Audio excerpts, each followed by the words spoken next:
नमस्कार, आंकड़े हमारे फैसला आपका में आप सभी का बहुत स्वागत है। मैं हूं आपके साथ रोहित पुनेठा। महाराष्ट्र के नागपुर को दंगाइयों ने हिंसा की आग में झोंक दिया।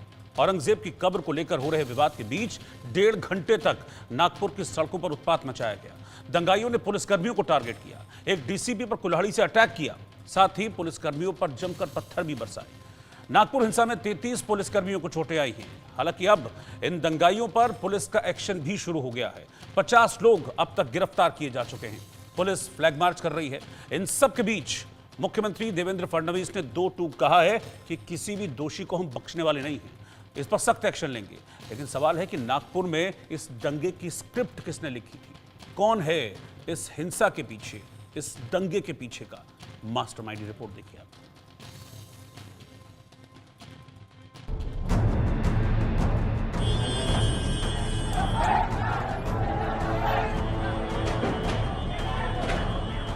नफरत की आग में नागपुर जल उठा।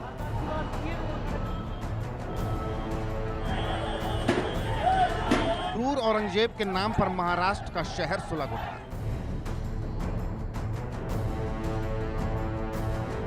दंगाइयों ने कई वाहन फूंक दिए, पुलिस पर पथराव किए, घंटों सड़कों पर बवाल काटते रहे, ऑरेंज सिटी को जलाते रहे।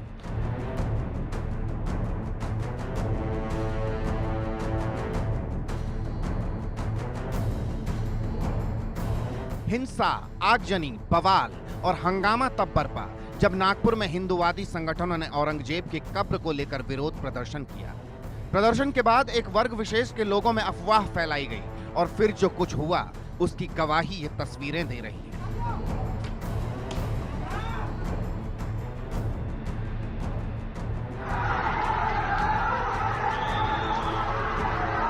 दंगाइयों ने कैसे नागपुर को नफरत की आग में झोंक दिया, ये तस्वीरें सारी कहानी बयां कर रही हैं।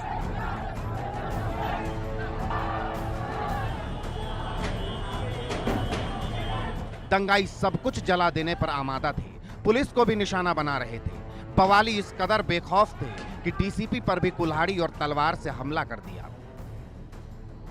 पुलिस बिल्कुल आगे थी हर एक उसमें, इसीलिए 33 हमारे पुलिस ऑफिसर्स उसमें इंजर्ड हुए हैं और पुलिस ने बहुत अच्छे से काम किया, ऐसा मुझे लगता है, मेरा मानना है, क्योंकि ये मिक्स लोकेलिटी है और वहाँ पे कंस्ट्रक्शन का काम चल रहा था। तो उसमें से वहीं से जो पत्थर को उठाया या फिर जो ईंटें जो उठा के यूज़ की गई हैं वो क्योंकि वहाँ पे रेडिली अवेलेबल थी, इसलिए ये सब देखा गया है। जिन्होंने नागपुर को जलाया, पुलिस को निशाना बनाया, कुल्हाड़ी और तलवार से हमला किया, उन दंगाइयों पर कार्रवाई का कोड़ा चलने लगा।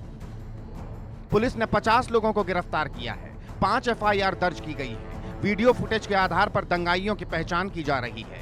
तनाव के हालात को देखते हुए 11 इलाकों में कर्फ्यू लगाया गया है। इसके अलावा महाराष्ट्र के सीएम देवेंद्र फडणवीस ने 2 टूक कहा है कि किसी भी दंगाई को नहीं बख्शेंगे। अगर कोई दंगा करता है, कोई पुलिस पर पत्थर फेंकता है, कोई समाज में तनाव निर्माण करता है, तो ऐसे सभी लोगों के ऊपर कड़ी से कड़ी कार्रवाई की जाए। सीएम ने सख्त एक्शन के आदेश दिए हैं, जिस पर नागपुर पुलिस भी एक्शन में है। एक दंगाई की पहचान की जा रही है, नकाब पहनकर आए उपद्रवियों को आइडेंटिफाई किया जा रहा है। लेकिन एक्शन के बीच नागपुर हिंसा पर सियासत भी सुलगने लगी है। विपक्ष ने सरकार पर सवाल दागने शुरू कर दिए। तो कंडेम करता हूं वायलेंस का, मगर इसको टोटल देखिए आप कि जो स्टेटमेंट्स एमिनेट हुए हैं, जो स्टेटमेंट दिए गए हैं मिनिस्टर्स की तरफ से, अभी भी दिए जा रहे हैं, भाई आप रूल ऑफ लॉ को फॉलो करिए ना। आप तो भारत के संविधान पर आपने ओथ लिया है, तो आप कैसे प्रोवोकेटिव स्टेटमेंट्स क्यों दे रहे हैं आप?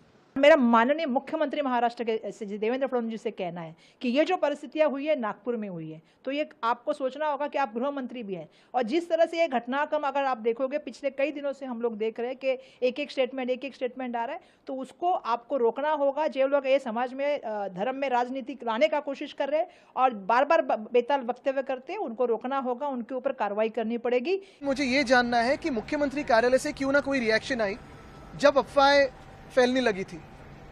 जब भी किसी शहर में ऐसी घटना होती है, और ये तो खुद मुख्यमंत्री का शहर है, स्वयं उनका शहर है, मुख्यमंत्री भी है, वो गृह मंत्री भी है, और ये अनुमान लगाया जाता है, मैंने भी सीएमओ काफी नजदीक से देखा है, कभी भी ऐसी घटना होती है तो पहला रिपोर्ट सीएमओ को आता है, सीएम के मोबाइल फोन पे आता है, होम डिपार्टमेंट भी आता है, दोनों डिपार्टमेंट्स उनके साथ है।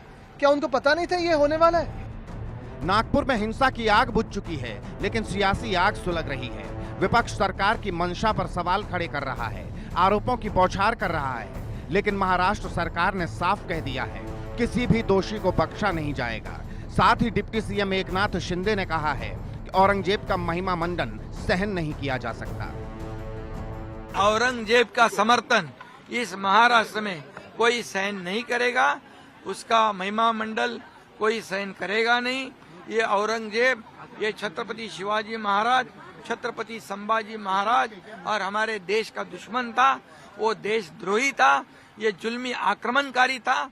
औरंगजेब पर महाराष्ट्र में बवाल बढ़ चला है, लेकिन सवाल है, क्रूर मुगल शासक के नाम पर महाराष्ट्र के नागपुर को किसने जलाया? किसके इशारे पर नागपुर में हिंसा भड़की? नागपुर हिंसा का मास्टरमाइंड कौन है? Bureau report, India news.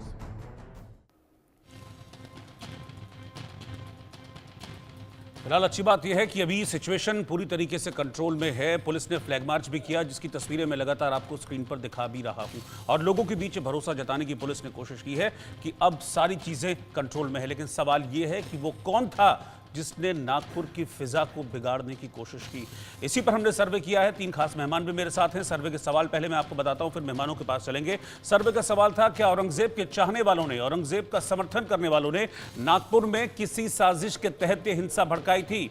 69% लोग कह रहे हैं कि हाँ, ये सब कुछ सुनियोजित था, एक साजिश थी।